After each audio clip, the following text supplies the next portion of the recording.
All right, wonder if it's working. Yep, cool. Excellent. We are good.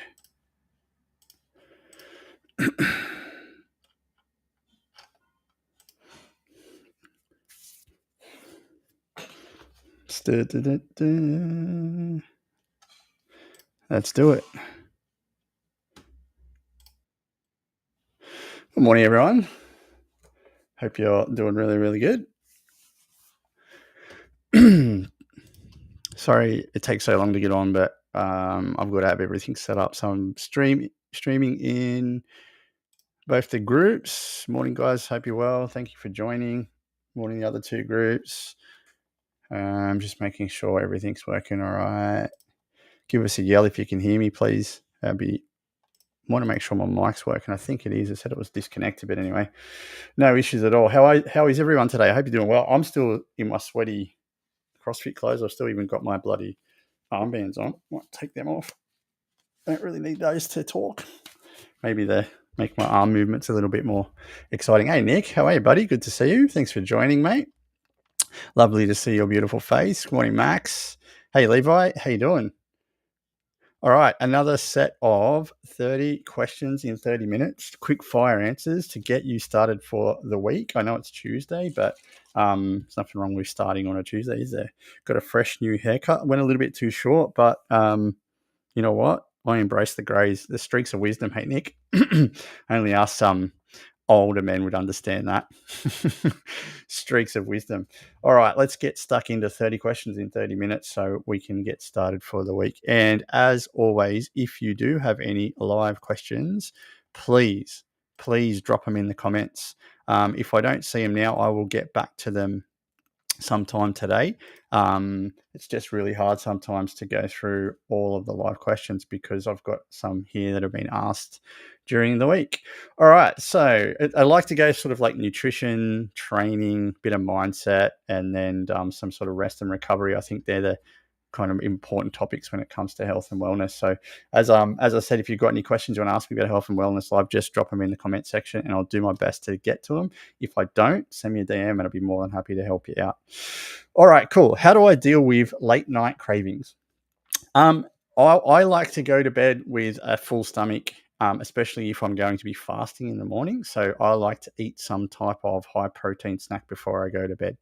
Contrary to popular belief, you can eat after 8 o'clock. You can eat carbs or fat or protein after 8 o'clock. It doesn't matter as long as you're hitting your protein target or your calorie target every single day. So for me, I like to make sure I got a full belly before I go to bed. So yogurt with protein powder and some fruit or a bit of granola or something like that for crunch. That's usually what I do. Also, hydration, trying to fill myself up with water or some sort of electrolytes or something before I go to bed. I try to avoid coffee and tea if I can. Sometimes I do enjoy a green tea before bed. It kind of settles me. But I think to make sure you cure the late night cravings is go to bed early, fill yourself up all day, and have some sort of water or tea or something before you go to bed. Also, brushing your teeth is a really good thing to do earlier before you go to bed because most people don't want to eat after they've cleaned their teeth. So that's another little tip that you can use that'll help you out with the late night cravings. Is organic food worth the extra cost? Nutritionally, not really. There's not much difference between organic and standard stuff. It's very much similar nutritionally.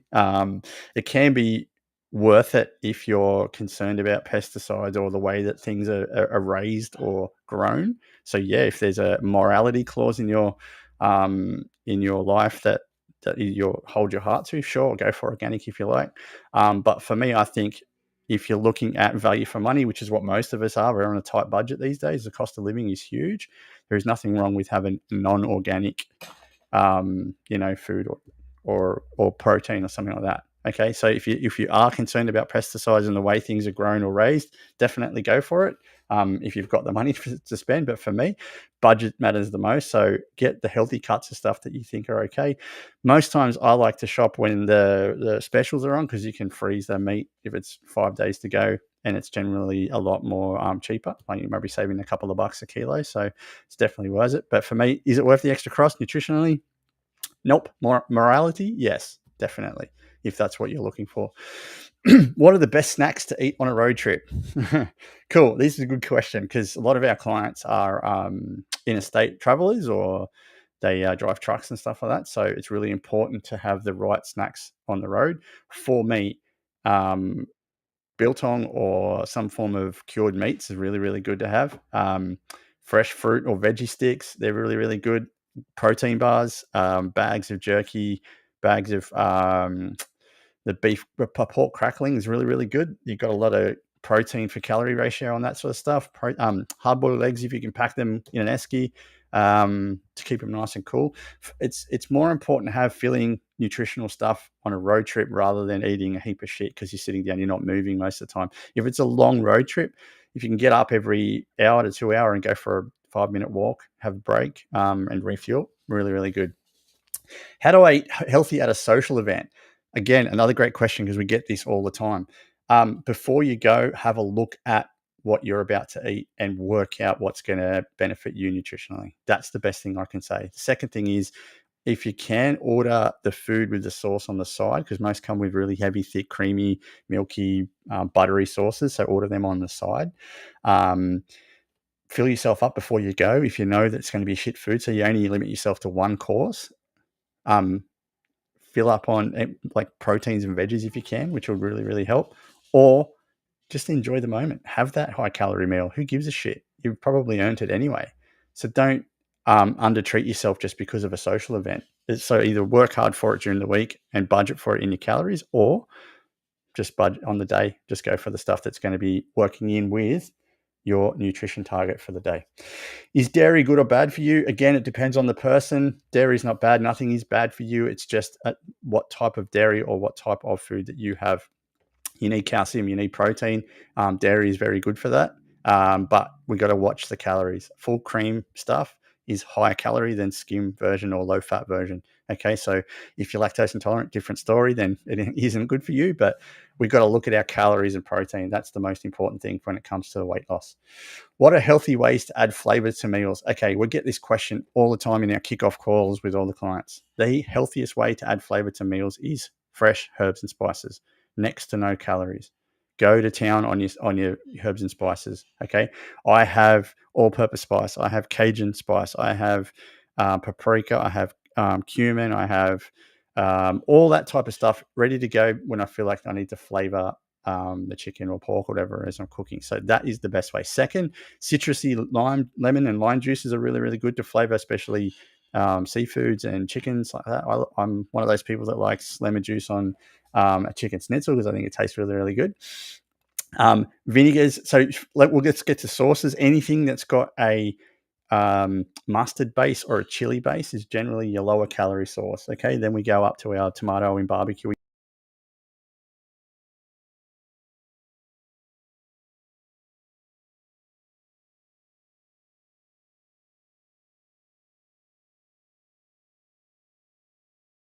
Garlic and onions obviously definitely does help. Oh, I must have lost.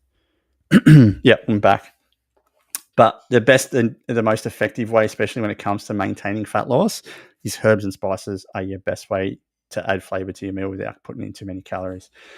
How can I eat more vegetables if I don't like them? Okay, blend them into stuff. Make like those baked egg dishes and chuck a heap of veggies and shred them up. Like I like to make, I know all the Italians are probably going to kill me out there, but I like to make my spaghetti bolognese sauce with carrot and some zucchini or anything like that I can shred up really, really fine and then cook it for 5 or 6 hours and it breaks it down really, really well. That gets me a ton of veggies in. Okay, ton of veggies in. Roast them if you like. Add herbs and spices on them. Make them into a sauce. Experiment with different seasonings to make it taste better. I like to add a little parmesan, broccoli, and things like that to make it taste better. So generally, if you don't like vegetables, you've got to find something that you can add to it to make you like it more and more. Is fruit bad for weight loss because of sugar? No. No. Fruit is not bad for weight loss because of sugar. Nobody got fat eating 5 punnets of blueberries. Okay? Nobody did. If you only eat blueberries and you overeat blueberries, you will put on weight because of the calories. but it's going to be very hard to do that, okay? Because there's fuck all calories in a punnet of blueberries. So fruit contains fiber, vitamins, and water. Processed sugar doesn't, okay? It's natural, which is what we want to eat. So enjoy it. You need fiber. You need that type of stuff in your diet and your meal plan. So please make sure you have plenty of fruit and vegetables. Balance is the key with everything in life. Remember that. If we want to maintain a set weight, we've got to eat enough food to fill ourselves in within our calorie range. How do I manage portion sizes without weighing everything? This is a really cool idea. Now, let's just talk about meals. If you have a plate and your plate looks like the Mercedes-Benz symbol, okay, let's make that like the three-piece diamonds symbol from Mercedes-Benz. Your plate for lunch and dinner or breakfast, if you feel like you need to, should have a third protein, a third carbs, which is like potatoes or rice or anything like that, and then a third of vegetables or fiber. That's how your plate should look. Okay, so we've got just remember, Mercedes-Benz, the diamond, 1, 2, 3 portions of the circle, protein, carbs, fiber. That's what your meal should look like. That's the best way to manage portion sizes, okay? 200 grams, 200 grams, 200 grams roughly, and you should be getting about a 600 calorie meal. That's perfect for you, okay? If you are want to manage portions without weighing, which is really, really hard, start small. But first, I would weigh everything. Now I can eyeball it basically because I've weighed chicken enough. I know how much 200 grams of chicken is. So, but you just eat until you're happy, not until you're overfull. Is meal timing important for building muscle? There is a window after training, which is about 3 hours, I think, from memory, that it's optimal time to get protein in. Is it super important as a general lifter, mum and dad that's just trying to lose weight? Not really. As long as you eat enough protein throughout the day, that'll keep up protein synthesis, okay? Super, super important. It's not about the timing. It's about the total daily intake of protein. That's the most important. So let's just get that right. It's not about timing. You do not have to have a protein shake 33 minutes and 42 seconds after you've lifted. You can wait another 45 minutes. I've just had an hour training session and it finished at about 6:05. It's now 6:46. I'm not eating breakfast until 7 o'clock, but I will make my protein target today. That's why protein target is more important than timing. All right. We're not athletes. We don't have to have 200 grams of protein every 2 hours because we're trying to maintain this absolute massive machine. We are just mums and dads trying to lose weight. So it's more important about the total amount of protein you get in per day. Okay, cool. How do I choose the right weights for strength training?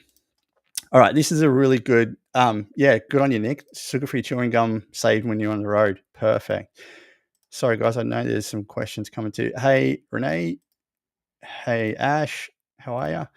Yeah, so how do I choose the right weights for strength training? We've got to start somewhere. So you've got to find your lower limit, okay? So if you have a 10 rep set and you're lifting, say, 20 kilos and you do 10 quite easily and you're not really hurting, that is not your starting weight for strength training. You've got to get to 10 and really, really struggle, and then you'll figure out what your starting weight is, okay? So we've got to use a weight that's challenging for the last 2 to 3 reps in your set. Always start light, focus on form, then gradually increase. That's how you start to choose the right weights for strength training. Everyone's different.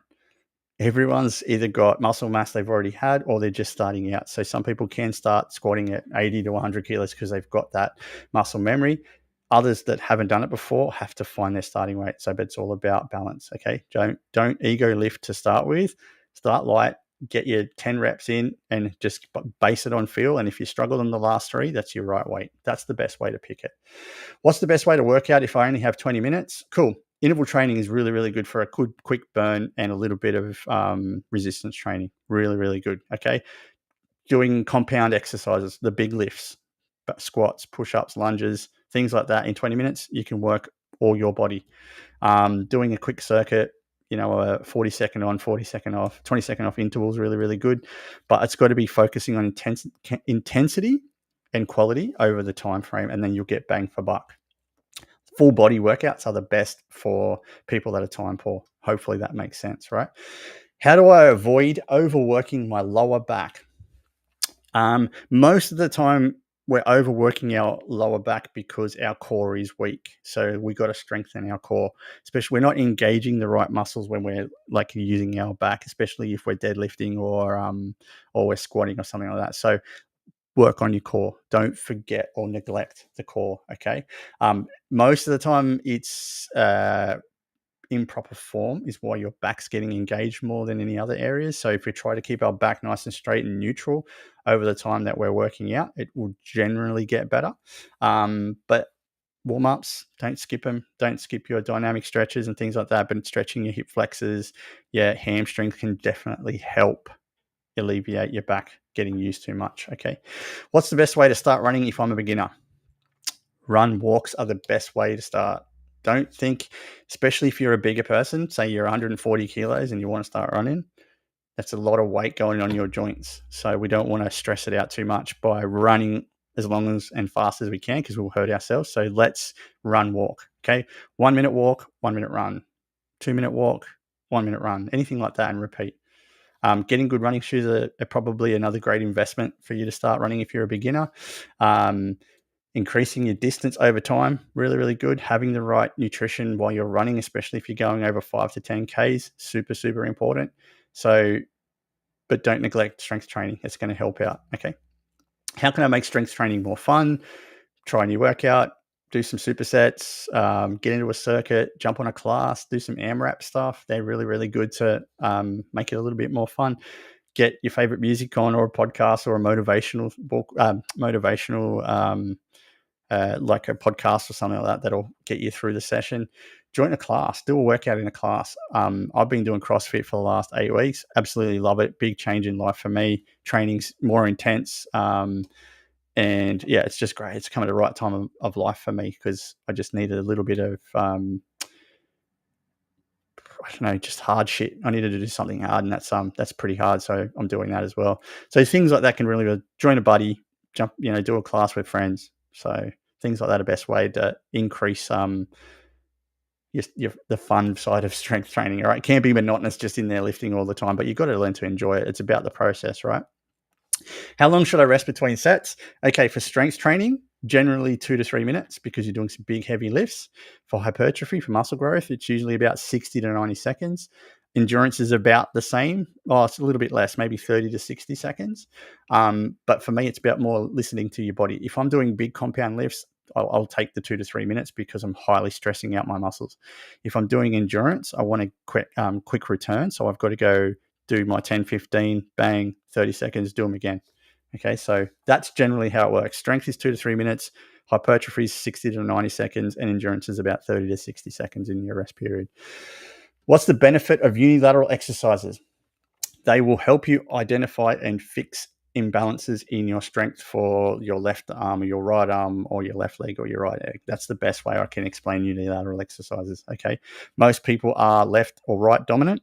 Okay, and you'll find that, for example, if you're doing bicep curls, your right might be able to do 15 kilos and your left's only doing 12 and a half. So unilateral is going to be more of a benefit to get both of your arms to be the same strength at the same time. All right, helps you reduce risk of injury, and it's really good for improving balance and core stability.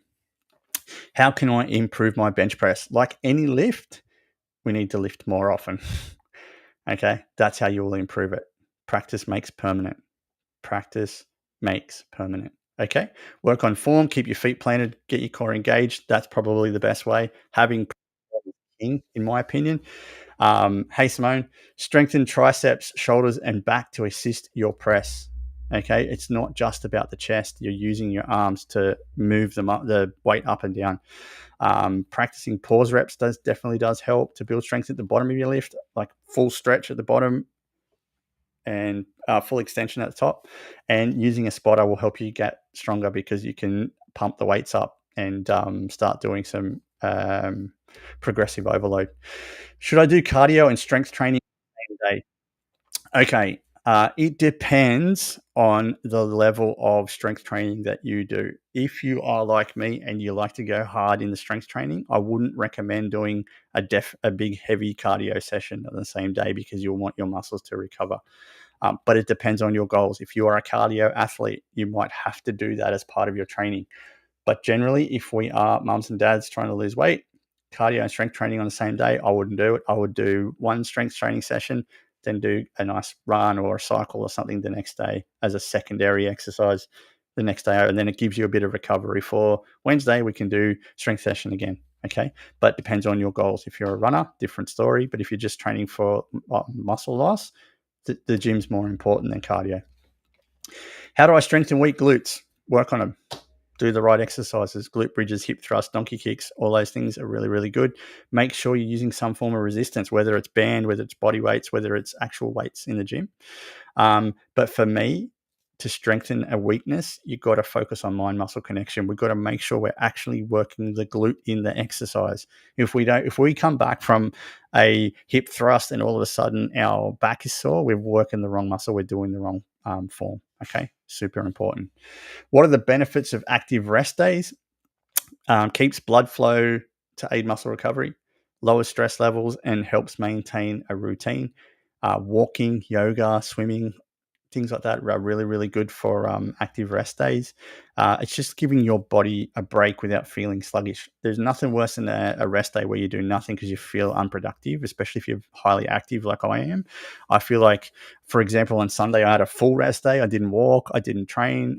My body needed to rest, but I felt like I just I've done myself a disservice by not doing anything, but I definitely needed to rest. So an active rest day, you do something to stimulate your muscles, but not overstimulate them. Gives your body time to recover. How does hydration impact recovery? Okay, people neglect the fact that we need to drink plenty of water, but also have electrolytes to replenish after we sweat so much while we're training. Okay, hydration is super important for recovery. Dehydration slows down muscle recovery and impairs performance.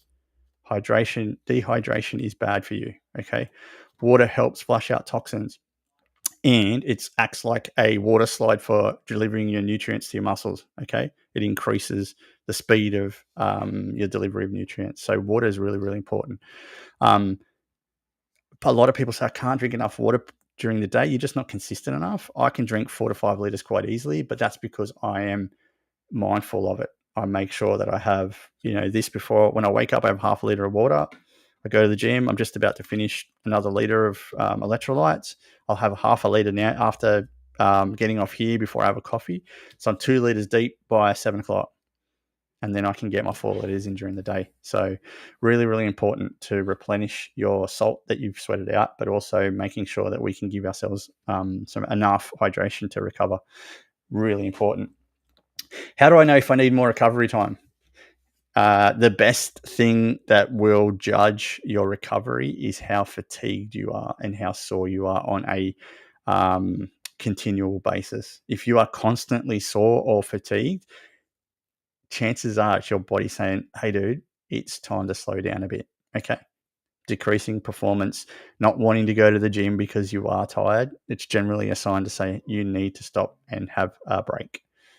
Poor sleep, mood changes, things like that are a good indication. So listen to your body. Recovery is when growth happens. So rest. Okay. Really important. What are good ways to de-stress after a long day? A lot of people like yoga or stretching or relaxation stuff. Ice baths are good. Swimming's great. Breathing exercises, meditation, a warm bath with Epsom salts, a cold bath is great. Journaling, reading, not having screen time, jumping on a PlayStation and losing yourself in a game. Like, they're generally good ways to de-stress after a long day. I don't know about you, but I have a very mentally stimulating job. So when you deal with humans all day and you are dealing with, weight loss, and it's very, very intimate, a lot of the times you're dealing with high anxiety. It takes a lot out of you, especially if you're an empath like me. I absorb a lot of energy and I give a lot back. So it takes a lot out of my mental health. So for me, I need an outlet. For me to de-stress, it sounds weird. Exercise really helps. But also just losing myself in a video game or watching, I don't know, Netflix or something like that is just a good way to not think about using my brain too much. It's just working on autopilot. Can stretching too much be harmful? Yeah, it definitely can be if you're not stretching correctly. Okay. It definitely can be. If you overstretch, it can lead to some form of joint instability or muscle strains. Okay, stretching is just there to either warm up or help you after a heavy load on your body to actually get the muscle to be at its proper performance level. So gentle controlled stretches are better than forced stretches. Okay, super important. I would rather you learn how to stretch properly before you go and do stretching, because a lot of people don't know. They think they can just go and pull the quads up and do a couple of calf stretches and we're all good. Doesn't work that way. Okay, last five. How do I avoid feeling overwhelmed by my fitness goals? Stop looking at the end goal and break it down into smaller, achievable goals. Focus on one little small step at a time. One small change at a time is the best way to stop the overwhelm. Okay, celebrating our little victories along the way. We have, for example, if you want to lift 100 kilos and you're currently lifting 50, 55 milestone, 60 milestone, 62 and a half milestone. Celebrating those little small victories is super important. Consistency beats perfection. Progress takes time, right? So stop focusing on the mountain and start focusing on each step to get to the top of the mountain. How can I make rest days feel productive? Use the time wisely to plan meals, forecasting your workouts for the rest of the week, practicing mindfulness, do light chores or hobbies that make you happy. I know chores don't make you happy, but sometimes, again, it's monotonous, boring shit, but you don't have to think. Stretching, foam rolling, anything that can help you with recovery is really, really good. How do I stay consistent when life gets busy? Having a schedule is really, really important for me. Having time blocks on my Google Diary that blocks out things that I need to do helps me remain consistent, especially with my workload. I need to have time to do reels or content. I need to have time to engage with clients. I need to have time to read client responses or go through check-ins. So having time blocks is really, really important for me to be consistent in life. Cutting your workouts down to efficient workouts so you can get time in. And most people don't have time because they don't plan. Okay, so plan everything and then you'll be a more consistent and efficient life. How can I overcome gym intimidation? Now, this one I could probably spend half an hour on, but I won't. The hardest part about gym intimidation is most people have had a bad experience with the gym and don't want to go back because they've been picked on or they felt like they've been ostracized or criticized or bullied a lot of the time. So yeah, I feel that. There's a lot of intimidating individuals in the gym that are bigger than you, stronger than you, scarier than you. So that can be very intimidating to go to the gym. But they're there for themselves. They're not there for you. There will be a minority that are there to overshadow a lot of people and probably put a lot of people down. But in my experience, in the 15 or so years I've been lifting, most people, 99% of people in the gym would be the first person to help you out if you needed. They would be the first person that would tell you how good you're doing. They're probably just as shy to come over and say hello to you. I know a lot of the bigger guys or the experienced lifters will be the first one who will come and show you how to do something if you're doing it wrong or if you need help. Getting out of your comfort zone, it's really, really hard, especially when you're in an environment of, we'll call it perfection. Okay. Most people are there to work on a body that they can feel comfortable with. Some are there to de-stress the demons. If you don't have a plan, you'll be intimidated because you don't know what to do. Going with a workout buddy can really, really help. Try beginner-friendly classes. Get a PT to show you everything so you're not intimidated by all the machines. But if you don't have goals, it's going to make it hard for you to go into the gym and want to do something because you're not going to go, push yourself that little bit harder. So gym intimidation is really, really hard. I totally understand how a lot of people can have it, but it usually comes down to you've never been or you've had a bad experience. Try find somewhere or go to a gym that you feel like that. It feels like a comfort zone. It's a good place to be. Okay, last question. How do I make self-care a priority without feeling guilty?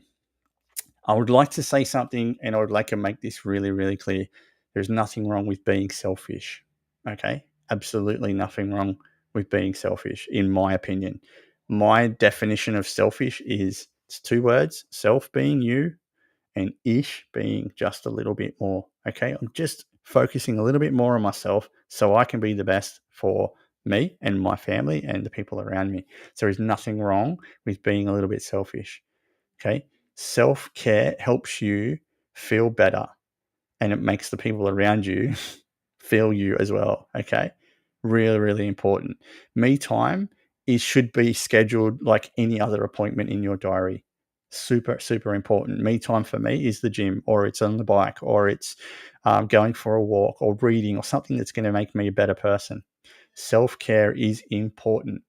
Is it selfish? A little bit, but my definition of selfish. It's necessary for mental and physical well-being. Okay, definitely. Small acts of little things can actually make your life so much better. So don't be afraid to be selfish, is what I'm trying to say. There is absolutely nothing wrong with it. If you're not being selfish, you're not focusing enough on yourself. Okay, not being selfless is different. I do care about people around me, but I also care that I'm having and I'm being the best me I can. That's by being a little bit selfish. Okay, I implore all of my clients to be selfish. Take that time that you need for you. Talk to your partner. I need to go to the gym because it's making me feel better. I need to walk because it's making me feel better. I need to plan meals and eat nutritious food because it's making me feel better. And then, partner, you're getting the best version of me. And so are the kids. Fucking so important. Okay. Do not be afraid to be selfish. I'm going to leave it on that. Good session today. I don't know if there was any other questions come through because Facebook is a dick and does not show me. So if I've missed something, I'm totally sorry. As I said before, if you are interested in the program, please drop me a DM. I'll be more than happy to share it with you.